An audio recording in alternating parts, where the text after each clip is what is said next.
binago uli nila yung sistema, nagkaroon ng command center. So, parang sila na lang yung pwedeng mag-alert. Nasaan po itong command center na binabanggit nyo? Sa customs po yun. Sa loob. Oo, ginawa nilang, sa, ano yun eh, nung time lang ni Fildon yun eh, ni Commissioner Fildon. Is Commissioner Feldon still here?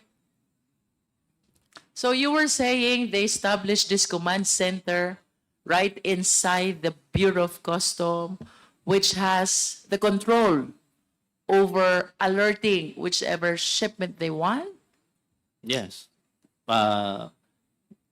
Sila lang, pagkakaalala ko, sila lang yung nakakapag-alert na nun. By sila, who are you referring to? Yung command center, ComCen. And who are these people behind this command center, Mr. Taguba?